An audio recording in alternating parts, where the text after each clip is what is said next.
Hi friends, welcome to RS educations. Guys, ఈరోజు మనం వార్తల్లో నిలిచినటువంటి అంతర్జాతీయ, జాతీయ మరియు రాష్ట్రీయ అంశాల గురించి అండ్ వార్తల్లో నిలిచినటువంటి వ్యక్తులు మరియు క్రీడా సంబంధిత అంశాల గురించి ఈరోజు ఈ వీడియోలో మనం డిస్కస్ చేయబోతున్నాం. సో మెయిన్గా కాన్సెప్ట్లోకి వచ్చేద్దాం. ఈరోజు మనం 21 మే 2021కి సంబంధించినటువంటి కరెంట్ అఫైర్స్ గురించి డిస్కస్ చేయబోతున్నాం. So let start. ఈరోజు మనకి ఫస్ట్ టాపిక్ వచ్చేసరికి కరెంట్ అఫైర్స్లో ఏంటి అంటే కోవిడ్-19 సెల్ఫ్ టెస్ట్ కిట్ అని చెప్పి ఈరోజు మనకి వార్తలో నిలిచింది. మనకి దేశంలోనే మొట్టమొదటిసారిగా సెల్ఫ్ టెస్ట్ కిట్. మనకి టెస్ట్ కిట్స్ అయితే ఇటీవల కాలంలో తయారు చేయబడ్డాయి, కానీ సెల్ఫ్ టెస్ట్ కిట్ అని చెప్పి ఈరోజు మనకి వార్తలో నిలిచింది. మొట్టమొదటి సెల్ఫ్ టెస్ట్ కిట్ అనేది ఈరోజు మనకి వార్తలో నిలిచిన అంశంగా తీసుకుంటాం. సో దీనిని మనం ఇటీవల కాలంలో చూసాం. మనకి ఏదైనా కానీ ఒకరికి పాజిటివ్ ఆర్ నెగిటివ్ అని చెప్పే ఒక సిమ్టమ్స్ అనేది ఉంటే హాస్పిటలైజ్ అయిన వారి దగ్గరికి కావచ్చు, లేదా హాస్పిటల్స్కి కానీ, లేదా టెస్ట్ సెంటర్స్ కానీ వెళ్ళి టెస్ట్ చేయించుకోవాల్సి వస్తుంది. బట్ ఈ యొక్క సెల్ఫ్ టెస్ట్ కిట్ ద్వారా కేవలం మనంతట మనమే సెల్ఫ్ అన్నారు కదా, మనకి మనమే హోమ్లోనే అంటే ఇంట్లోనే మనం టెస్ట్ చేసుకునేటువంటి ఒక సదుపాయాన్ని కలిగించేటువంటి ఒక సెల్ఫ్ టెస్ట్ కిట్ని ఈరోజు మనకి తయారు చేసి వార్తలో నిలిచారు. ఈరోజు మనకి ఈ యొక్క సెల్ఫ్ టెస్ట్ కిట్ వలన ఉన్నటువంటి ఉపయోగాలు ఏంటి, మెయిన్గా మనకి దీన్ని ఎవరు తయారు చేశారంటే మై ల్యాబ్ డిస్కవరీ సొల్యూషన్స్ అని చెప్పే ఒక సంస్థ, మహారాష్ట్రలోని పూణే ప్రధాన కార్యాలయంగా పనిచేస్తున్నటువంటి ఈ యొక్క సంస్థ దీనిని తయారు చేయడం అనేది జరిగింది. My lab discovery COVID-19 self test kit అని చెప్పి దీనిని తయారు చేశారు. అండ్ ఈ యొక్క సెల్ఫ్ టెస్ట్ కిట్ యొక్క నేమ్ ఏంటి అంటే మనకి కోవిషెల్ఫ్. చాలా ఇంపార్టెంట్. కోవిషెల్ఫ్ అని చెప్పేటువంటి ఒక కోవిడ్-19 సెల్ఫ్ టెస్ట్ కిట్ని తయారు చేసినటువంటి సంస్థ ఏది అంటే మై ల్యాబ్ డిస్కవరీ సొల్యూషన్స్. దీని యొక్క ప్రధాన కార్యాలయం ఎక్కడ ఉంది అంటే మనకి పూణేలో ఉంది. ఏ రాష్ట్రానికి సంబంధించింది అంటే మహారాష్ట్రకి సంబంధించింది. దీనికి అనుమతులు జారీ చేసే సంస్థ. చాలా ఇంపార్టెంట్. మనకి ఏదైనా ఒక మెయిన్గా వారు తయారు చేసినటువంటి ఒక ప్రధానమైన సంస్థకి కావచ్చు, లేదా యొక్క కౌన్సిల్ అంటే మెడికల్కి సంబంధించి యొక్క దానికి ఏదైనా సరే అనుమతులు జారీ చేసే సంస్థ ఏది అంటే మనకి ICMR, Indian council of medical research అని చెప్పి చెప్తాం. సో దీని ద్వారా అనుమతులు కూడా జారీ చేయబడినటువంటి ఒక కిట్గా మనకి ఒక కోవిడ్-19 సెల్ఫ్ టెస్ట్ కిట్ అనేది ఉండడం జరుగుతుంది. త్వరలోనే దీనిని మార్కెట్లోకి తీసుకురానున్నట్లుగా ఈ రోజు మనకి వెలువరించడం అయితే జరిగింది. మెయిన్గా తీసుకుంటే మనకి అన్నిటిని అంటే ఈ యొక్క మెడికల్కి సంబంధించి జారీ చేసినటువంటి అధికారం కలిగినటువంటి సంస్థ ఏది అంటే ICMR, Indian council of medical research అని చెప్పే ఒక సంస్థ వారు దీనిని అనుమతులు జారీ చేయడం అనేది జరిగింది. మెయిన్గా తీసుకుంటే ఈ యొక్క ఇండియాకి సంబంధించి మెడికల్ పరంగా వ్యాక్సినేషన్ కోసం అయితే జారీ చేసే సంస్థ ఏది అంటే మనకి ICMR. మరొకటి మనకి ఇదే విధంగా ఈరోజు మరొక కిట్ కూడా వార్తలో నిలిచింది. పెద్ద ఇంపార్టెంట్ కాదు, బట్ మనకి మెయిన్గా తీసుకుంటే మరొక కమర్షియల్ టెస్ట్ కిట్ని ఏర్పాటు చేసి ఒక కౌన్సిల్ టెస్ట్ కిట్ అనేది వార్తలో నిలిచింది. అది ఏంటి అంటే మనకి సిప్లా అనే ఒక సంస్థ, యుబయో అని చెప్పే ఒక సంస్థ సహకారంతో విరాజిన్ కోవిడ్-19 టెస్ట్ కిట్. ఇంపార్టెంట్. మనకి ఇది కూడా తీసుకుంటే ఏంటి అంటే ఒక సిప్లా అనే ఒక సంస్థ మరొక దాని యొక్క సహకార సంస్థ అయినటువంటి యుబయో అనే ఒక సంస్థతోటి కలిసి ఒక టెస్ట్ కిట్ని ఏర్పాటు చేయడం అనేది జరిగింది. ఆ యొక్క టెస్ట్ కిట్ ఏంటి అంటే విరాజిన్ కోవిడ్-19 టెస్ట్ కిట్. విరాజిన్ కోవిడ్-19 టెస్ట్ కిట్ అనే ఒక టెస్ట్ కిట్ని రెండు సంస్థల సహకారంతో ఏర్పాటు చేయబడింది. ఇది కూడా మనకి ఈ రోజు వార్తలు ఇచ్చినటువంటి మరొక అంశంగా తీసుకుంటాం. సో గాయస్, పోటీ పరీక్షలకు ప్రిపేర్ అవుతున్న వారు ఎవరైనా సరే మనకి మెయిన్గా తీసుకుంటే ఈ టెస్ట్ కిట్లకు సంబంధించి, వ్యాక్సినేషన్కి సంబంధించి వస్తున్నటువంటి బిట్స్ పట్ల ప్రత్యేకమైనటువంటి శ్రద్ధ వహించండి. ఎందుకంటే ఇటీవల కాలంలో మనకి కోవిడ్-19కి సంబంధించి వ్యాక్సినేషన్ గురించి అయితే ఎక్కువగా కూడా రావడం అనేది జరిగింది. ప్రస్తుతం వచ్చేసరికి మనకి ఒక 2-3 డేస్ నుంచి టెస్ట్ కిట్స్కి సంబంధించి ఒక వార్తలు నిలవడం అనే అంశాలు అనేది ఎక్కువగా నిలుస్తున్నాయి. ఇటీవల చూసాం మనకి స్కానింగ్ ప్రక్రియ అని చెప్పి, అండ్ మరొకటి కూడా మన లాస్ట్ క్లాస్లో కూడా మనం చూసాం ఒక ఫింగర్ ప్రింట్ లాగా. అంటే మనం కనుక మన యొక్క ఉమ్మి అంటే మనకి ఉన్నటువంటి ఆ యొక్క దాని ద్వారా దాన్ని టెస్ట్ చేయడం అనేది జరుగుతుంది. దాని ద్వారా మనకి పాజిటివ్ ఆర్ నెగిటివ్ పర్సన్ అనేది వెలువరించడం అనేది జరుగుతుంది. సో ఈ లాస్ట్ క్లాస్లో కూడా మనం దానికి సంబంధించినటువంటి అంశాలను చూసాం. స్పాట్ అని చెప్పి ఒక డివైస్ మన యొక్క సలైవాని యూజ్ చేసుకొని మన బాడీలో ఉన్న సలైవాని, నోట్లో ఉన్నటువంటి ఆ సలైవా ద్వారా మన యొక్క వ్యాధి నిర్ధారణ టెస్ట్ అని చెప్పి, సో స్పాట్ డివైస్ అని చెప్పి, సో వివిధ రకాలైనటువంటి టెస్ట్ కిట్స్ని కూడా మనం చూడడం అనేది జరిగింది. సో ఈ రోజు వచ్చేసరికి మరొక టెస్ట్ కిట్ ఏంటి అంటే మనకి మెయిన్గా తీసుకుంటే కోవిడ్-19 సెల్ఫ్ టెస్ట్ కిట్ అని చెప్పి. సో ప్రతిరోజు కూడా మనకి డైలీ అప్డేట్స్లో ఒక టెస్ట్ కిట్ అనేది అందుబాటులోకి రావడం అనేది జరుగుతుంది. సో ఈ యొక్క టెస్ట్ కిట్స్ పట్ల, వ్యాక్సినేషన్స్ పట్ల అండ్ ఈ టెస్ట్ కిట్స్ని ఏ యొక్క సంస్థ వారు ఆధ్వర్యంలో నిర్వహించారు, ఏ సంస్థ వారు నిర్వహించారు, ఇటువంటి అంశాల పట్ల ప్రత్యేకమైనటువంటి శ్రద్ధ వహించండి. ఎందుకంటే మనకి టెస్ట్ కిట్స్కి సంబంధించినటువంటి బిట్స్ అనేది మనకి వార్తలో వచ్చిన ప్రతి అంశం కూడా మనకి ఇంపార్టెంట్. సో అవి కూడా మనకి కాంపిటేటివ్ బిట్స్లో అడగడం అనేది జరుగుతుంది. సో వాటి పట్ల ప్రత్యేకమైనటువంటి దృష్టి పెట్టండి. సో మెయిన్గా తీసుకుంటే మనకి కోవిడ్-19 సెల్ఫ్ టెస్ట్కి సంబంధించి ఎలాంటి బిట్స్ అడుగుతారు అంటే, ప్రస్తుతం మనకి కొత్తగా తయారు చేసినటువంటి ఒక సెల్ఫ్ టెస్ట్ కిట్ని తయారు చేసినటువంటి సంస్థ ఏది అని చెప్పి అడగవచ్చు. మై ల్యాబ్ డిస్కవరీ సొల్యూషన్స్ అని. దీనిని ఏ రాష్ట్రం వారు అంటే మహారాష్ట్ర. అండ్ దీని యొక్క ప్రధాన కార్యాలయం ఎక్కడ ఉంది అంటే పూణేలో దీని యొక్క ప్రధాన కార్యాలయం ఉండడం అనేది జరుగుతుంది. దీని యొక్క నేమ్ ఏంటి, చాలా ఇంపార్టెంట్ మనకి, కోవిషెల్ఫ్ అని చెప్పే ఒక నేమ్తో దీనికి అనుమతులు జారీ చేసిన సంస్థ ఏదంటే ICMR, Indian council of medical research అని చెప్పే ఒక సంస్థ దీనికి అనుమతులు జారీ చేసింది. సో ఈ విధంగా మనకి కోవిడ్-19 సెల్ఫ్ టెస్ట్ కిట్కి సంబంధించినటువంటి అంశాలు ఈ రోజు మనకి వార్తలు నిలిచాయి. ఇది మనకి వార్తలు ఇచ్చినటువంటి అంశానికి సంబంధించి. అండ్ నెక్స్ట్ వచ్చేసరికి ఈ రోజు వార్తలు ఇచ్చినటువంటి మరొక అంశం ఏదంటే INS రాజ్పుత్. INS రాజ్పుత్ అనేది మనకి ఈ రోజు వార్తలో నిలిచింది. ఇండియన్ నేవల్ షిప్స్ ఇటీవల కాలంలో చూసాం మనకి ఈ INSకి సంబంధించినటువంటి వచ్చేటువంటి బిట్స్ అనేది మనకి చాలా ఇంపార్టెంట్. ఎందుకోసం అంటే ఈ యొక్క ఇండియన్ నేవల్ షిప్ అనేది మన యొక్క భారత సముద్రానికి సంబంధించి ఒక గొప్ప సముద్రం అంటే ఆ యొక్క రక్షణ వ్యవస్థ తీసుకుంటే కీలకమైనటువంటి పాత్ర పోషిస్తుంది. INS అనేది శత్రు సంహారాల నుంచి అంటే శత్రు వ్యవస్థ నుంచి ఆ యొక్క శత్రువుల నుంచి కాపాడేందుకు కానీ పరిరక్షించేందుకు కానీ ఒక కీలకమైనటువంటి కీ రోల్ ప్లే చేస్తుంది. కాబట్టి ఈ యొక్క ఇండియన్ నేవల్ షిప్ అనేది మనకి చాలా ఇంపార్టెంట్. ఇటీవల కాలంలో కూడా చూసాం మనం వివిధ రకాలైనటువంటి ఇండియన్ నేవల్ షిప్స్కి సంబంధించినటువంటి అంశాలు. సో వాటి పట్ల కూడా మనం ప్రత్యేకమైన దృష్టి పెట్టాలి. అండ్ లాస్ట్ ఇటీవల కూడా మనం చూసింది ఏంటంటే సముద్ర సేతు 2 అని చెప్పి, సో మనకు అవసరమైనటువంటి నీడ్స్ని కావచ్చు లేదా వివిధ రకాలైనటువంటి యుద్ధ సామాగ్రిని కావచ్చు, ఆర్మీకి సంబంధించి కావచ్చు, వీటన్నిటిని కూడా మనకి సముద్ర సేతు అంటే ఈ యొక్క నావికల ద్వారా ఆ యొక్క షిప్స్ ద్వారా దాన్ని తరలించడం అనేది జరుగుతుందని చెప్పి, సో అటువంటి వాటికి సంబంధించినటువంటి అంశాలతో ఏర్పాటు చేసిన సముద్ర సేతు 2 అని చెప్పి, సో ఆ విధమైనటువంటి వాటిని కలిగినటువంటి యొక్క నావెల్ షిప్స్ అనేవి ఈ రోజు మనకి ఈ యొక్క INS అనేది వార్తలు నిలిచింది. ఏ విధంగా అంటే ఇండియన్ నేవల్ షిప్ 2 అని చెప్పి నాటి నుంచి దీని సేవలను నిషేధించారు. ఇండియన్ నేవల్ షిప్ 2 నుంచి వచ్చినటువంటి యొక్క రాజ్పుత్ అనేది వార్తలు నిలిచిందని చెప్పా. So Indian naval ship Rajput ద్వారా వచ్చేటువంటి యొక్క సేవలను ఈ రోజు నుంచి నిలిపివేయడం అనేది జరిగింది. ఎక్కడ అంటే మనకి విశాఖపట్నం పోర్టులో నావెల్ యార్డ్స్ నుండి ఈ రోజు వీడ్కోలు పలకడం అనేది జరిగింది. మనకి మెయిన్గా తీసుకుంటే 1980 సంవత్సరం నుండి దీని సర్వీసులను ఇవ్వడం అనేది జరిగింది. దరిదాపుగా మనకి దాదాపు 42 సంవత్సరాలు దీని యొక్క సేవలను మనకు అందించడం అనేది జరిగింది. సో ఈ యొక్క సేవలను అందించినటువంటి యొక్క INSకి ఈ రోజు నుండి వీడ్కోలు పలకడం అనేది జరిగింది. ఎక్కడ అంటే విశాఖపట్నంలో ఉన్నటువంటి నావెల్ యార్డ్స్ నుండి దీనికి వీడ్కోలు పలకడం జరిగింది. దీన్ని మెయిన్గా మనకి ఎక్కడ తయారు చేశారు, దీని యొక్క చరిత్ర తీసుకుంటే దీన్ని రష్యా దేశపు వారు దీన్ని తయారు చేయడం అనేది జరిగింది. సో వారి యొద్ద నుండి మనము కొనుగోలు చేయడం అనేది జరిగింది. ఎందుకోసం అంటే రక్షణ వ్యవస్థను కట్టుదిట్టం చేసేందుకు గాను అవసరమైనటువంటి యొక్క INS షిప్స్ని మనం రష్యా దేశం నుండి కొనుగోలు చేయడం అనేది జరిగింది. 40 సంవత్సరాల సేవలను అందించినటువంటి యొక్క INS అనేది మనకి ఈ రోజుతో దీని యొక్క సేవలను నిలిపివేయడం అనేది జరిగింది. మెయిన్గా ఎందుకోసం అంటే శత్రువుల నుంచి ప్రొటెక్షన్ కోసం. సో శత్రువుల నుంచి ప్రొటెక్షన్ కోసం సముద్రంలో యూజ్ చేసేటువంటి యొక్క INS ఇండియన్ నేవల్ షిప్స్ని ఈ రోజు మనకి ఈ యొక్క ప్రభుత్వం అనేది నిషేధించడం అనేది జరిగింది. మెయిన్గా తీసుకుంటే మనకి దీనిని ఇటీవల కాలంలో 1981కి సంబంధించినటువంటి ఒక ప్రధానమైనటువంటి అధికారి ఎవరు అంటే గుబాల్ రాల్ నందన్ గారు అనే ఒక అధికారి 1981 సంవత్సరంలో కమాండర్గా నిలిచినటువంటి వార్తలు ఇచ్చినటువంటి అధికారి ఈ రోజు దానిని వెలువరించడం అనేది జరిగింది. సో గాయస్ మనకి ఈ యొక్క నేవల్ షిప్స్కి సంబంధించినటువంటి అంశాల పట్ల ప్రత్యేకమైనటువంటి శ్రద్ధ వహించండి. ఎందుకంటే ఇటీవల కాలంలో కూడా మనకి ఇండియన్ సముద్ర సేతు 2 కావచ్చు అండ్ వివిధ రకాలైనటువంటి నేవల్ షిప్స్ ద్వారా మనకి అవసరమైనటువంటి ఆక్సిజన్ కాన్సన్ట్రేటర్స్ని కానీ లేదా వివిధ రకాల యుద్ధ సామాగ్రిని కానీ ఇతర దేశాల నుంచి ఇది మన దేశాలకి ఎక్స్పోర్ట్ చేసుకోవడం కానీ ఇంపోర్ట్ చేయడం కానీ, సో ఇటువంటి వాటి పట్ల మనకి ఇంపార్టెంట్ కీ రోల్ ప్లే చేస్తుంది. అండ్ మన యొక్క రక్షణ వ్యవస్థలో ముఖ్యమైనదిగా మనం చెప్పుకునేటువంటిది ఏంటి అంటే ఈ యొక్క INS అంటే ఇండియన్ నేవల్ షిప్స్కి సంబంధించి. సో వాటి పట్ల ఈ రోజు మన యొక్క ప్రభుత్వం అనేది నిషేధాజ్ఞను విధించి వార్తలో నిలిచింది. సో ఇది మనకి INS రాజ్పుత్కు సంబంధించినటువంటి అంశం. అండ్ నెక్స్ట్ వచ్చేసరికి ఈ రోజు వార్తలు నిలిచినటువంటి మరొక అంశం ఏది అంటే A76 అని చెప్పి ఒక ఐస్బర్గ్ అనేది మనకి వార్తలో నిలిచింది. ఈ యొక్క మంచు కొండ ఆరు మంచు గడ్డ అని చెప్పి మనకి ఈ యొక్క అంశం అనేది అంటార్కిటికాలో ఉన్నటువంటి ఒక ప్రాంతంలో దీనిని శాస్త్రవేత్తలు కనుగొనడం అనేది జరిగింది.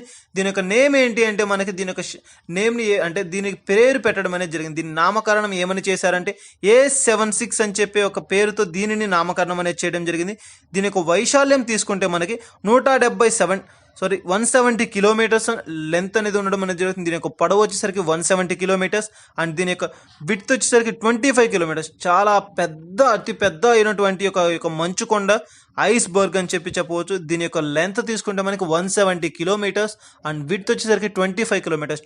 సో చూడండి, ఒక 175 కిలోమీటర్స్ అంటే ఎంత డిస్టెన్స్ ఉంటుందండి, ఎంత లాంగ్ ఉంటుందండి. విడ్త్ వచ్చేసరికి 25 కిలోమీటర్స్. సో అటువంటి పెద్ద కొండను ఈ రోజు మనకి శాస్త్రవేత్తలు అంటార్కిటికా ఖండంలో కనుగొనడం అనేది జరిగింది. చాలా ఇంపార్టెంట్. మనకి జీవులకు సంబంధించి కావచ్చు, వివిధ రకాలైనటువంటి పక్షులకు సంబంధించి, క్షీరదాలకు సంబంధించి కొత్తగా జన్మిస్తున్నటువంటి క్షీరదాలు మనకి ఏ ఖండంలో దొరుకుతాయి అని చెప్పి ఇటీవల చూసాం. మనకి ఆ యొక్క ఖండంలో దొరకడం అనేది జరుగుతుంది. అదేవిధంగా కొండ ప్రాంతాలకు సంబంధించి అంటే వివిధ రకాల ప్రత్యేకమైనటువంటి కొండలకు సంబంధించి కూడా మనకి ఏ ఖండంలో కనుగొనడం అనేది జరుగుతుంది, అంటార్కిటికా ఖండం.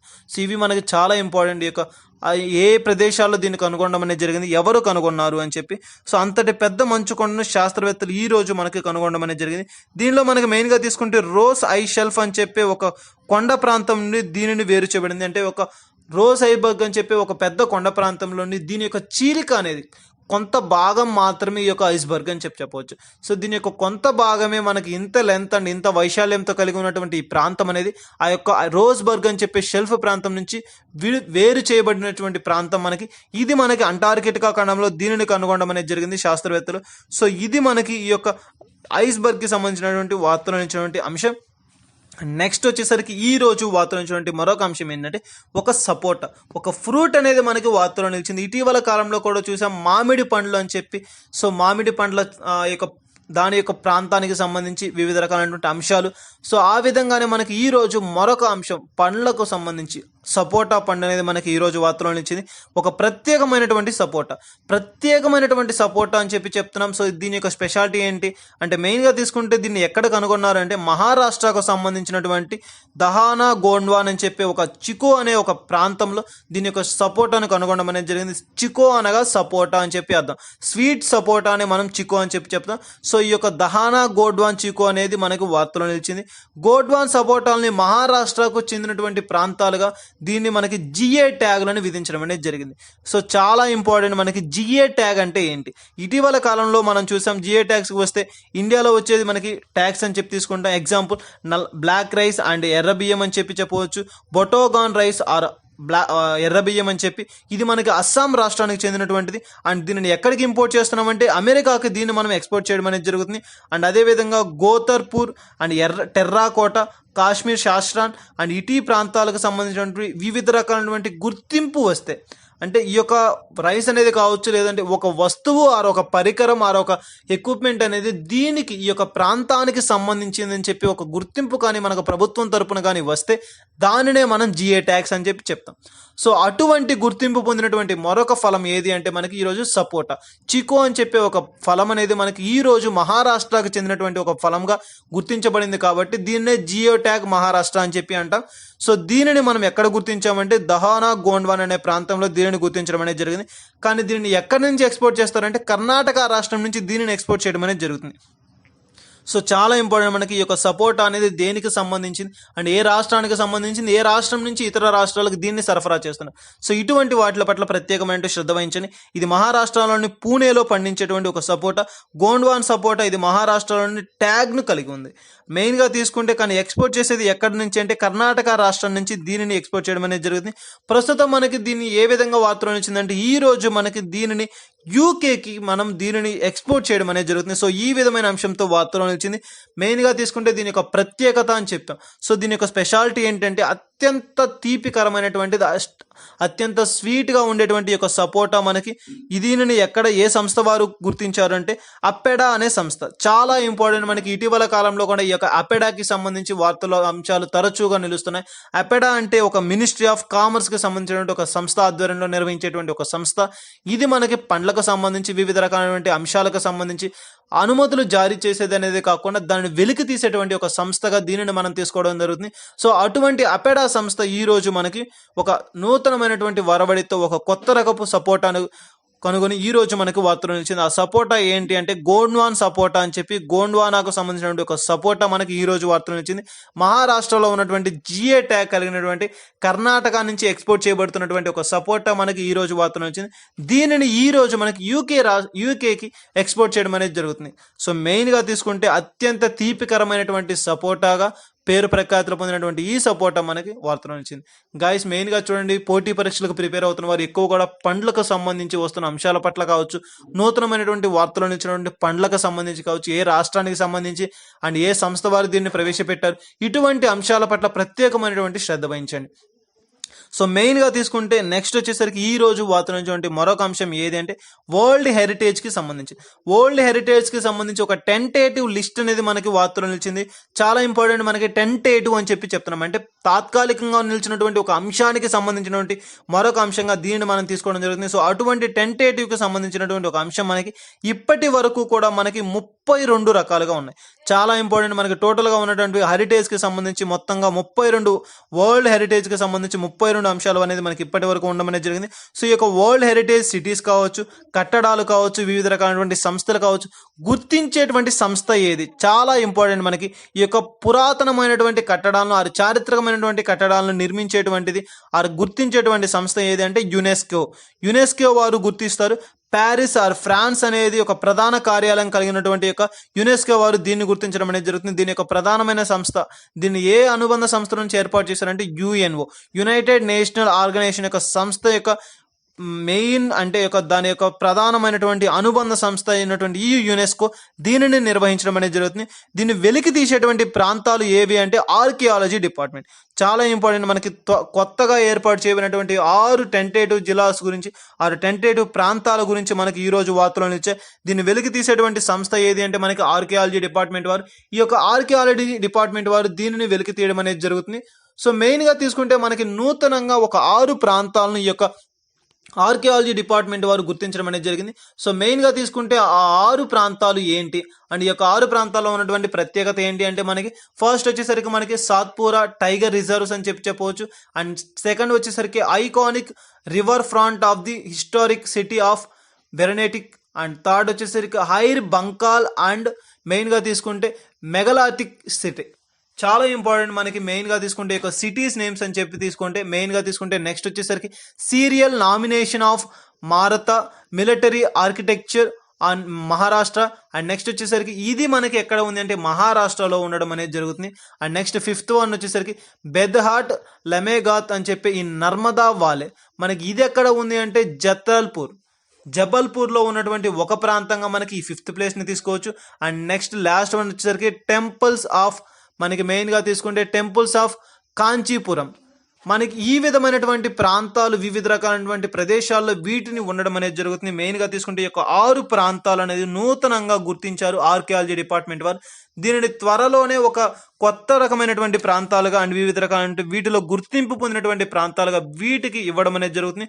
సో అటువంటి అంశాలు మెయిన్గా తీసుకుంటే ఈ యొక్క ఆర్కియాలజీ డిపార్ట్మెంట్ వారు వెల్లడించినటువంటి 6 నూతనమైనటువంటి ప్రాంతాలు వరల్డ్ హెరిటేజ్ లిస్ట్కి సంబంధించి టెంటేటివ్ లిస్ట్ అనేది మనకి ఈ రోజు విడుదల చేయడం అనేది జరిగింది. సో ఆ విడుదల చేసినటువంటి 6 టెంటేటివ్ ప్లేసెస్ అనేది మనకి ఈ రోజు వార్తలు ఇచ్చాయి.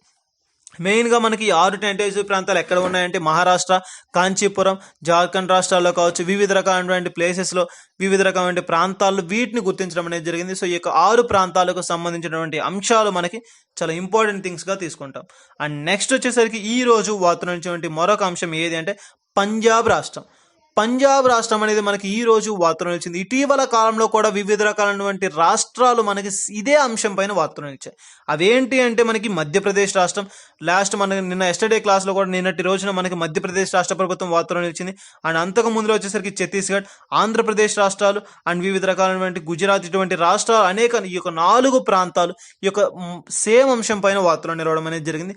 ఆ యొక్క అంశం జాబితాలోకి ఈ రోజు మనకి పంజాబ్ రాష్ట్ర ప్రభుత్వం కూడా జాయిన్ అవ్వడం అనేది జరిగింది. ఈ యొక్క అంశాల్లో ఉన్నటువంటి అంశం ఏంటి, ఆ యొక్క ప్రాంతం ఏంటి అంటే తల్లిదండ్రులను కోల్పోయి ఎవరైతే ఈ యొక్క కరోనా కష్టకాలంలో తమ తల్లిదండ్రులను కరోనా కారణంగా కోల్పోయి అనాథులుగా మిగిలిపోయారు, అటువంటి వారి కొరకు ఈ యొక్క 4 రాష్ట్రాలు ఇటీవల కాలంలో ప్రకటించే వారికి సంబంధించినటువంటి విద్య కావచ్చు, మౌలిక వసతులు కావచ్చు, మౌలిక సదుపాయాలు కావచ్చు, వివిధ రకాలైనటువంటి కార్యక్రమాలను వారి కొరకు చేపడతాము అని చెప్పి ఈ యొక్క 4 రాష్ట్రాల వారు వెలువరించడం అయితే జరిగింది.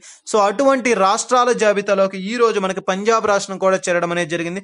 సో పంజాబ్ రాష్ట్రం ఈ రోజు మనకి ఎవరైతే కరోనా కాలంలో తల్లిదండ్రులను కోల్పోయి అనాథలుగా మిగిలిపోయారు వారి యొక్క ఆ యొక్క చదువుకు సంబంధించి, మౌలిక వసతులకు సంబంధించి అన్ని విధమైనటువంటి కార్యక్రమాలు మేము చేపడతాము. అండ్ అదే కాకుండా 1500 రూపాయలను వారికి ఒక పిల్లలకు సోషల్ సెక్యూరిటీ క్రింద వారికి వెలువరించడం అనేది జరిగింది. సో చాలా ఇంపార్టెంట్, మనకి సోషల్ సెక్యూరిటీ ఫర్ చిల్డ్రన్స్ అని చెప్పి ఏర్పాటు చేసినటువంటి రాష్ట్రం ఏదంటే పంజాబ్ రాష్ట్రం. సో చిల్డ్రన్స్ కొరకు ఒక ప్రత్యేకమైనటువంటి ఒక కార్యక్రమాన్ని చేపట్టి ఈ రోజు మనకి పంజాబ్ రాష్ట్ర ప్రభుత్వం కూడా ఆ యొక్క రాష్ట్రాల జాబితాలోకి చేరడం అనేది జరిగింది.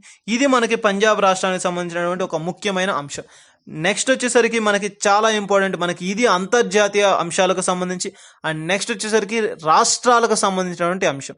ఈ రోజు మనకి రాష్ట్రాలకు సంబంధించినటువంటి అంశాల్లో ముఖ్యమైన అంశంగా దేన్ని తీసుకుంటామంటే ఈ రోజు మనకి ఆంధ్రప్రదేశ్ బడ్జెట్. సో ఆంధ్రప్రదేశ్ బడ్జెట్కి సంబంధించి ఒక అంశం మనకి ఈ రోజు వార్తలో నిలిచింది. సో ఈ బడ్జెట్కి సంబంధించి వివిధ రకాలైనటువంటి రంగాలకు ఎంత మొత్తంలో వాటా అనేది కేటాయించారు అండ్ మొత్తంగా మనకి ఈ బడ్జెట్కి ఈ యొక్క ఆంధ్రప్రదేశ్ రాష్ట్ర ప్రభుత్వం ఈ యొక్క 2021-22కి సంబంధించి ఎంత మొత్తంలో బడ్జెట్ని ఏర్పాటు చేశారు అంటే టోటల్గా మనకి తీసుకుంటే ఈ బడ్జెట్ను నిన్నటి రోజున రాజేంద్రనాథ్ గారు ప్రవేశపెట్టడం అనేది జరిగింది. సో ఈ బడ్జెట్కి సంబంధించి మొత్తంగా తీసుకుంటే 2,29,779.07 కోట్ల రూపాయలను ఈ యొక్క ఆంధ్రప్రదేశ్ స్టేట్ బడ్జెట్ కోసం ప్రకటించడం అయితే జరిగింది. మెయిన్గా తీసుకుంటే దీనిని వివిధ రకాలైనటువంటి అంశాల కోసం దీని నుండి 2021-22 ఆర్థిక విషయంలో ఏ పదవుల కోసం అంటే దేనికోసం ఎంత ఖర్చు పెట్టారని, ఎంత మొత్తంలో ఖర్చు చేస్తున్నారు అంటే మనకి మెయిన్గా తీసుకుంటే దీని కొరకు ఎంత మొత్తంలో ఈ రాష్ట్ర ప్రభుత్వాలు ఈ యొక్క వివిధ రకాలైనటువంటి అంశాల కొరకు ఏర్పాటు చేశారని చెప్పి చూడవచ్చు. వ్యవసాయ రంగానికి కానీ సో మెయిన్గా తీసుకుంటే రంగాల వారీగా కేటాయింపు. వ్యవసాయ రంగం వచ్చేసరికి మనకి టోటల్గా 11,210 కోట్ల రూపాయలను దీని కొరకు ఏర్పాటు చేయడం అనేది జరిగింది. సో మెయిన్గా తీసుకుంటే దాంట్లో వచ్చేసరికి వైఎస్ఆర్ రైతు భరోసా 3,845 అండ్ మెయిన్గా తీసుకుంటే నెక్స్ట్ వచ్చేసరికి వైఎస్ఆర్ సీఎం ఫసల్ బీమా యోజన వచ్చేసరికి 1,802 అండ్ నెక్స్ట్ వచ్చేసరికి వ్యవసాయ యాంత్రీకరణ ప్రణాళిక వచ్చేసరికి 739.46, రాష్ట్రీయ కృషి వికాస్ యోజన 583.44 అండ్ ధరల స్థిరీకరణ 500 కోట్ల రూపాయలు అండ్ రైతులకు వడ్డీ లేని రుణాలు 500, ప్రధానమంత్రి కృషి యోజన బీమా వచ్చేసరికి 300 కోట్ల రూపాయలు అండ్ మెయిన్గా తీసుకుంటే రైతులకు విత్తనాల సరఫరా 100 కోట్ల రూపాయలు, వ్యవసాయ మార్కెట్ మౌలిక సదుపాయాలు 100 కోట్ల రూపాయలు and YSR agri testing labs వచ్చేసరికి 88.57% అండ్ నెక్స్ట్ రైతులకు చెల్లించేటువంటి పరిహారం వచ్చేసరికి 20 కోట్ల రూపాయలు. ఇతర పథకాలు వచ్చేసరికి మనకి మెయిన్గా తీసుకుంటే 2.631 అని చెప్పి 1 కోట్ల రూపాయలను ఈ విధంగా మనకి టోటల్గా తీసుకుంటే మనకి ఎంత మొత్తంలో దీన్ని ప్రవేశపెట్టారు అంటే టోటల్గా మనకి 11,210.80 కోట్ల రూపాయలను ఈ యొక్క రంగాల వారీగా తీసుకుంటే వ్యవసాయ రంగానికే కేటాయించడం అనేది జరుగుతుంది. సో మెయిన్గా తీసుకుంటే ఇవి కాకుండా మరొక అంశం వచ్చేసరికి మనకి ఆరోగ్యం. సో ఆరోగ్యం పరంగా తీసుకుంటే ఎంత మొత్తంలో ఖర్చు పెట్టారంటే జాతీయ ఆరోగ్య మిషన్ 3,202.33 కోట్ల రూపాయలను అండ్ అదేవిధంగా మైనర్ ఆరోగ్య మందుల కోసం కావచ్చు 2,258.4 అండ్ మెయిన్గా తీసుకుంటే నాడు నేడు దీనికి సంబంధించి 1,535 కోట్ల రూపాయలు అండ్ వారికి చేయూతను అందించేందుకు ఎవరైతే యొక్క రోగాల బారిన పడి ఉన్నారో సో వారి కొరకు 720 కోట్ల రూపాయలు అండ్ మెయిన్గా తీసుకుంటే కోవిడ్పై వారికి వచ్చేసరికి 500 కోట్ల రూపాయలు. నెక్స్ట్ 104 అండ్ 108 సేవల కొరకు 300 కోట్ల రూపాయలు. మెయిన్గా తీసుకుంటే కిడ్నీ ప్రాబ్లమ్స్ ఉన్న వారి కొరకు కావచ్చు అండ్ వివిధ రకాలైనటువంటి బలహీనతలు ఉన్నటువంటి వారి కోసం కావచ్చు సో వారందరి కోసం కూడా మనకి 50 కోట్ల రూపాయలు. మొత్తంగా ఇతర పథకాల కొరకు వచ్చేసరికి 4,662 కోట్ల రూపాయలను మొత్తంగా దీని కొరకు ఇవ్వడం అనేది జరిగింది. మొత్తం టోటల్గా తీసుకుంటే మనకి 13,830.44 కోట్ల రూపాయలను దీని కొరకు మనం 13,830 30,444 కోట్ల రూపాయలను ఈ యొక్క ఆరోగ్యం అనే అంశం కొరకు కేటాయించడం అనేది జరిగింది. సో ఈ విధంగా తీసుకుంటే మనకి మరొక అంశం వచ్చేసరికి గృహ నిర్మాణం. సో గృహ నిర్మాణం కొరకు ఎంత మొత్తంలో ప్రవేశపెట్టారంటే ప్రధానమంత్రి ఆవాస్ యోజన అండ్ అదేవిధంగా ప్రధానమంత్రి ఆవాస్ యోజన గ్రామీణాల కోసం అండ్ పట్టణాల కోసం గృహ వసతుల కోసం మొత్తంగా తీసుకుంటే మనకి మెయిన్గా తీసుకుంటే ప్రధానమంత్రి ఆవాస్ యోజన పట్టణాల కొరకు 3,300 కోట్ల రూపాయలను అండ్ ప్రధానమంత్రి ఆవాస్ యోజన వచ్చేసరికి 750 కోట్ల రూపాయలను అండ్ గృహ వసతి కొరకు 1,096.75 కోట్ల రూపాయలను కేటాయించడం అనేది జరిగింది. ఈ విధంగా మనకి గృహ నిర్మాణాల కోసం వివిధ రకాలైనటువంటి పథకాల కొరకు దీన్ని ఏర్పాటు చేయడం అనేది జరిగింది. అండ్ నెక్స్ట్ వచ్చేసరికి పౌర సరఫరాల కొరకు తీసుకుంటే బియ్యంపై రాయితీ వచ్చేసరికి 3,000 కోట్ల రూపాయలు అండ్ ఇంటింటికి బియ్యం సరఫరా అని చెప్పి 3,986 కోట్ల రూపాయలు కేటాయించడం అనేది జరిగింది. సో ఈ విధంగా తీసుకుంటే మనకి గృహ నిర్మాణాల కోసం, పౌర సరఫరాల కోసం అండ్ మెయిన్గా తీసుకుంటే ఆరోగ్యం గురించి అండ్ రైతులకు కావాల్సినటువంటి రైతు సరఫరాల గురించి సో ఈ విధమైనటువంటి అంశాలతో మనకి వీటిని తీసుకోవడం అనేది జరిగింది. అండ్ నెక్స్ట్ వచ్చేసరికి మెయిన్గా తీసుకుంటే ఇందులోని ఇతర పథకాలు ఈ విధంగా మనకి మెయిన్గా ఈ యొక్క గృహ నిర్మాణం, పౌర సరఫరాలు తీసుకున్నాం. అండ్ నెక్స్ట్ వచ్చేసరికి మౌలిక సదుపాయాలు. ఎవరికైనా సరే మౌలిక సదుపాయాలు అనేది చాలా ఇంపార్టెంట్గా తీసుకున్నాం. ప్రస్తుతం ఉన్నటువంటి యొక్క మౌలిక సదుపాయాలకు సంబంధించి ఉన్నటువంటి అంశాలు ఏవి, సో వాటి పట్ల తీసుకుంటే మనకి ఫస్ట్ వచ్చేసరికి మచిలీపట్నం వార్డుకు వచ్చేసరికి 150 కోట్ల రూపాయలు, రామాయపట్నం వార్డు వచ్చేసరికి 100 కోట్ల రూపాయలు అండ్ కార్పొరేషన్స్కి సంబంధించి 100 కోట్ల రూపాయలు, ప్రాంతీయ విమానాశ్రయాలకు 150 కోట్లు, విజయవాడ విమానాశ్రయానికి 50 కోట్లు అండ్ నాగాల ప్రాజెక్టుకి వచ్చేసరికి 30 కోట్లు, ప్రత్యేక అభివృద్ధి ప్యాకేజ్ 175 కోట్ల రూపాయలను అండ్ పులివెందుల ప్రాంతాలకు వచ్చేసరికి మనకి 100 కోట్ల రూపాయలు అండ్ ముఖ్యమంత్రి అభివృద్ధి సేవా నిధి కింద 100 కోట్ల రూపాయలను. సో ఈ విధంగా మనకి మౌలిక సదుపాయాలకు సంబంధించినటువంటి బడ్జెట్ తీసుకున్నాం. అండ్ నెక్స్ట్ వచ్చేసరికి ఇతర పథకాలు, రిమైనింగ్ ఇతర పథకాలకు వచ్చేసరికి మనకి వైఎస్ఆర్ బీమా 372 కోట్ల రూపాయలు అండ్ ఆమా మౌజుల ప్రమాణకాలతో వచ్చేసరికి 80 కోట్ల రూపాయలు అండ్ మెయిన్గా తీసుకుంటే పాస్టర్లను పథకాలకు వచ్చేసరికి 40 కోట్ల రూపాయలు అండ్ అభ్యర్థులకు సంబంధించి 120 కోట్ల రూపాయలు అండ్ మామూలుగా ఇతర సర్వేల కోసం టోటల్గా తీసుకుంటే ప్రస్తుతం ఆంధ్రప్రదేశ్లో జరిగేటువంటి ఒక సర్వేలకు సంబంధించి వివిధ రకాలైనటువంటి సర్వేస్కి సంబంధించి 206 కోట్ల రూపాయలు. సో ఈ విధంగా మనకి ఇతర అంశాలకు సంబంధించి వివిధ రకాలైనటువంటి పథకాలను, వాటికి సంబంధించినటువంటి ఖర్చులను కూడా వెలువరించడం అనేది జరిగింది. అండ్ అదే కాకుండా నూతనంగా మరొకటి వచ్చేసరికి ప్రాజెక్టులకు సంబంధించి ప్రస్తుతం మనకి ఏ విధమైనటువంటి ప్రాజెక్ట్స్ ఉన్నాయి, సో ఆ యొక్క ప్రాజెక్ట్స్కి సంబంధించి ఎంత మొత్తంలో ఖర్చు పెట్టాలి, సో ఆ అంశాల పట్ల తీసుకుంటే మనకి వివిధ ప్రాజెక్టులకు కేటాయింపు ఇలా తీసుకుంటే పోలవరం వచ్చేసరికి 4,510 కోట్ల రూపాయలు అండ్ వెలికొండ వచ్చేసరికి 1,595 కోట్ల రూపాయలు, తెలుగు గంగి వచ్చేసరికి 378 కోట్ల రూపాయలు, సోమశిల సర్వశిఖ వచ్చేసరికి 57 కోట్ల రూపాయలు, పులివెందుల బ్రాంచి బాలుడు 149 కోట్ల రూపాయలు, తోటపల్లి 189 కోట్ల రూపాయలు, మహేంద్ర తనయ 227 కోట్ల రూపాయలు అండ్ ఉత్తరాంధ్ర సజలా నైమతి వచ్చేసరికి 79.95 కోట్ల రూపాయలు అండ్ పురుషోత్తమ పరాలు వచ్చేసరికి 14.33 కోట్ల రూపాయలు అండ్ తాడిపూడి వచ్చేసరికి 16.43 అండ్ హంద్రీసీన వచ్చేసరికి 150 కోట్ల రూపాయలు అండ్ చింతలపూడి వచ్చేసరికి 30.5 అండ్ చిన్నపారుదల వచ్చేసరికి 36.7 అండ్ మెయిన్గా తీసుకుంటే పులిచింతల వచ్చేసరికి 31.36 అండ్ మెయిన్గా గురు రాఘవేంద్ర వచ్చేసరికి 11.31 ఇలా వివిధ రకాలైనటువంటి ప్రాంతాల్లో ఉన్నటువంటి ప్రాజెక్ట్స్కి సంబంధించినటువంటి యొక్క ప్రాజెక్టులకు సంబంధించినటువంటి కేటాయించినటువంటి మొత్తం అమౌంట్ మనం తీసుకోవడం జరిగింది. మెయిన్గా తీసుకుంటే మనకి ఈ యొక్క ప్రాజెక్ట్స్కి సంబంధించి కావచ్చు, మౌలిక సదుపాయాలకు సంబంధించి కావచ్చు, ఇతర అంశాలకు సంబంధించి కావచ్చు, వాటి యొక్క అమౌంట్ అనేది మనకి చాలా ఇంపార్టెంట్. ఎంత మొత్తంలో నిధులను కేటాయించారు, సో ఆ నిధులకు సంబంధించి టోటల్గా మనకి ఆ వాల్యూస్ కూడా ఇంపార్టెంట్. సో అభ్యర్థులు గమనించాలి, పోటీ పరీక్షల్లో మనకి ఈ యొక్క వాల్యూస్ని కూడా గుర్తుపెట్టుకోండి. అంటే ఎంత మొత్తంలో మనకి వస్తుంది అని చెప్పి, సో 500 కోట్ల రూపాయలు, 600 కోట్ల రూపాయలు అని చెప్పి, సో ఆ యొక్క మొత్తం అమౌంట్ను కూడా గుర్తుపెట్టుకోండి. ఎందుకోసం అంటే ఆ సమ్ అనేది మనకి చాలా ఇంపార్టెంట్. ఆ నెంబర్ అనేది మనకి కనుక గుర్తుకొని ఉంటే దానికి అజంప్షన్స్ ప్రకారం ఆప్షన్స్ బేస్డ్ చేసుకొని మనం ఎంత మొత్తంలో ఏ రంగానికి ఎంత కేటాయించారు, సో ఇటువంటి అంశాల పట్ల కూడా మనం అనుభవం కలిగి ఉండడం అనేది ఇంపార్టెంట్. సో ప్రత్యేకంగా మనకి ఆ యొక్క అమౌంట్ ఎంత మొత్తం అంటే 500 కోట్ల రూపాయలు ఏం చెప్పాం, సో 600 కోట్ల రూపాయలు, 120 కోట్ల రూపాయలు, ఆ యొక్క నెంబరింగ్ అనేది ఇంపార్టెంట్. సో దాని పట్ల ప్రత్యేకంగా నేర్చుకోవడానికి ప్రయత్నించండి. అండ్ మెయిన్గా తీసుకుంటే ఇది మనకి ఈరోజు వార్తలో నిలిచినటువంటి ఆంధ్రప్రదేశ్ బడ్జెట్కు సంబంధించినటువంటి అంశాల్లో ఉన్నటువంటి కీలకమైనటువంటి అంశాలు. సో ఏ రంగానికి ఎంత మొత్తంలో ఖర్చు పెట్టారు అండ్ ఏ రంగంలో ఎంత మొత్తంలో కేటాయించారు, ఏ రంగానికి ఎంత ఇచ్చారు అని చెప్పి, సో ఆ యొక్క అంశాల పట్ల ప్రత్యేకమైనటువంటి శ్రద్ధ వహించండి. టోటల్గా మనకి యొక్క ఆంధ్రప్రదేశ్ రాష్ట్రానికి సంబంధించి బడ్జెట్ 2021-22కు తీసుకుంటే మొత్తంగా మనకి మనగా తీసుకుంటే 2,29,779.27 కోట్ల రూపాయలను ఈ యొక్క బడ్జెట్ కోసం కేటాయించడం అనేది జరిగింది.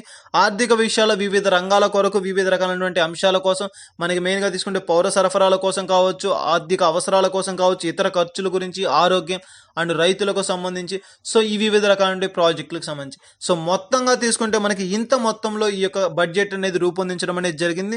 సో ఇది మనకి బడ్జెట్కి సంబంధించి వివిధ రకాలైనటువంటి అంశాలలో మనకి ఎంత మొత్తంలో నిధులను విడుదల చేశారు, ఎంత మొత్తంలో కేటాయించనున్నారని చెప్పి తెలపడం అనేది జరిగింది. సో ఇది మనకి నిన్నటి రోజున వెలువరించినటువంటి ఆంధ్రప్రదేశ్ 2021-22కి సంబంధించినటువంటి బడ్జెట్ సమావేశాల్లో వెలువరించినటువంటి బడ్జెట్కి సంబంధించినటువంటి అంశాలు. సో ఇది మనకి ఆంధ్రప్రదేశ్ బడ్జెట్. అండ్ మెయిన్గా తీసుకుంటే ఇది మనకి రాష్ట్రాలకు సంబంధించినటువంటి అంశాలలో ఒకటి. అండ్ నెక్స్ట్ వచ్చేసరికి ఈ రోజు వార్తలు వచ్చినటువంటి వ్యక్తులు. సో వార్తల్లో వ్యక్తుల్లో ఫస్ట్ పర్సన్ వచ్చేసరికి సంజయ్ యాదవ్ గారు భారతదేశానికి ఒక హైకోర్టు, ఒక ప్రథమ అంటే మెయిన్గా తీసుకుంటే ఒక అత్యున్నతమైనటువంటి అలహాబాద్ కోర్టు, కీలకమైనటువంటి హైకోర్టు అని చెప్పాం, చారిత్రకమైనటువంటి హైకోర్టు అని కూడా ఇటీవల కాలంలో చూసాం. సో అటువంటి హైకోర్టుకు సంబంధించి ఉన్నతమైనటువంటి న్యాయమూర్తిగా వీరు ఈ రోజు నియమితులై వార్తలను ఇచ్చారు.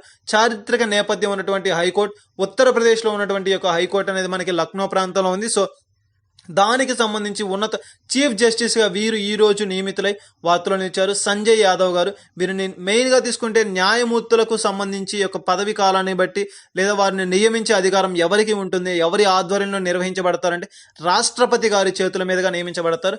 సో ఈ రోజు మనకి రాష్ట్రపతి గారు నియమించినటువంటి వీరిని సంజయ్ యాదవ్ గారిని యొక్క అలహాబాద్ హైకోర్టుకి నూతనమైనటువంటి చీఫ్ జస్టిస్గా వీరు ఈ రోజు నియమితులై వార్తలో ఇచ్చారు. అండ్ నెక్స్ట్ వచ్చేసరికి వార్తలు ఇచ్చినటువంటి మరొక పర్సన్ ఎవరు అంటే జగన్నాథ పహాడియా గారు రాజస్థాన్ రాష్ట్రానికి చెందినటువంటి వీరు. రాజస్థాన్ మాజీ సీఎం. 1980-81 సంవత్సరంలో వీరు విధులు నిర్వహించారు. అండ్ మెయిన్గా తీసుకుంటే కాంగ్రెస్ సీనియర్ నేత అండ్ గవర్నర్గా కూడా 2 రాష్ట్రాలకు గవర్నర్గా వీరు విధులు నిర్వహించారు. మెయిన్గా తీసుకుంటే వీరు ఇటీవల అనారోగ్యం బారిన పడి ఈ రోజు మరణిస్తూ వార్తలు నిలిచారు. చాలా ఇంపార్టెంట్ మనకి జగన్నాథ పహాడియా గారు రాజస్థాన్ రాష్ట్రానికి చెందినటువంటి వీరు. రాజస్థాన్ మాజీ ముఖ్యమంత్రిగా వ్యవహరించారు. అండ్ అనే విధంగా 2 రాష్ట్రాలకు గవర్నర్స్గా కూడా అనేక విధంగా విధులు నిర్వహించి సత్ఫలితాలను తీసుకొచ్చి వార్తలు నిలిచినటువంటి వ్యక్తుల్లో వీరు ప్రముఖులుగా తీసుకోవడం అనేది జరుగుతుంది. సో గాయస్, ఇది మనకి ఈ రోజు వార్తలు నిలిచినటువంటి వ్యక్తుల్లో ముఖ్యమైన అంశాలు. మెయిన్గా తీసుకుంటే ఈ రోజు మనం వార్తలో నుంచినటువంటి అంతర్జాతీయ, జాతీయ మరియు రాష్ట్రీయ అంశాల గురించి అండ్ వార్తలో నుంచినటువంటి వ్యక్తుల గురించి చూడడం అయితే జరిగింది. అండ్ నెక్స్ట్ వచ్చేసరికి ఈ రోజు మనం మెయిన్గా వీటన్నిటి గురించే కాకుండా త్వరలోనే యాప్టిట్యూడ్ క్లాసెస్ అనేది కూడా స్టార్ట్ చేయడం అనేది జరుగుతుంది. సో ఇంట్రెస్టింగ్ క్యాండిడేట్స్ ఎవరైనా ఉంటే విజిట్ చేయండి. అండ్ ఇవే కాకుండా మన ఛానల్లో మరెన్నో నోటిఫికేషన్కి సంబంధించిన అప్డేట్స్ కావచ్చు, జాబ్ అప్డేట్స్ కావచ్చు, ప్రొఫైల్స్ కావచ్చు, వీటన్నిటిని కూడా అప్డేట్ చేయడం అనేది జరిగింది. సో ఒకసారి విజిట్ చేయండి. అండ్ ఇవన్నీ మా వీడియోస్ కానీ, మా యొక్క అప్డేట్స్ కానీ, మా యొక్క డైలీ కరెంట్ అఫైర్స్ కావచ్చు, యాప్టిట్యూడ్ వీడియోస్ కావచ్చు, ఇవన్నీ మీరు కనుక పొందాలి అనుకుంటే, మా డైలీ అప్డేట్స్ మీకు కనుక రావాలి అంటే సబ్స్క్రైబ్ చేసుకోండి. మా యొక్క ప్రతి అప్డేట్ని మీరు పొందడం అనేది జరుగుతుంది. Thank you.